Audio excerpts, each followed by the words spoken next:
जगद्गुरू संत तुकाराम महाराजांच्या पालखीचं भक्तिमय वातावरणामध्ये प्रस्थान होत आहे।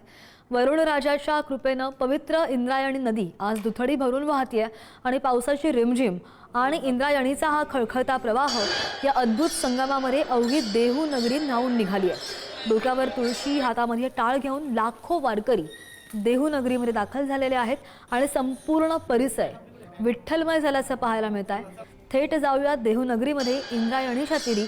आमचे प्रतिनिधी निलेश जगताप त्या ठिकाणी। निलेश, दृश्य आपण दाखवतोय प्रेक्षकांना, भक्तिमय वातावरण पाहायला मिळतंय। कशी लगबग आहे भाविकांची?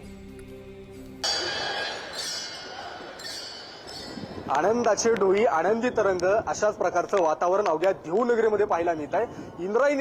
इंद्रायणीचा हा सगळा काठ भरून वाहतोय, पण त्यासोबतच वारकऱ्यांमध्ये सुद्धा भक्तिमय वातावरण आहे। भक्तिमय वातावरणाचा पूर सुद्धा या देहू नगरीमध्ये पाहायला मिळतोय।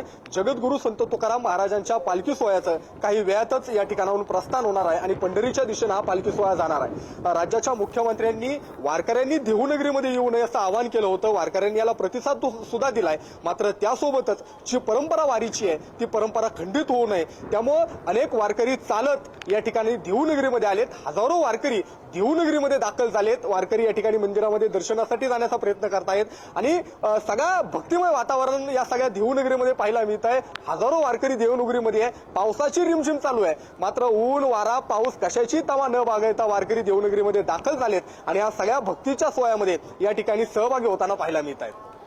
अगदी, आणि कशी गजबजलेली आहे देहू नगरी आपण पाहतोच। निलेश, सगळे ताजे अपडेट घेऊ, धन्यवाद दिलेल्या सगळ्या सविस्तर माहितीसाठी।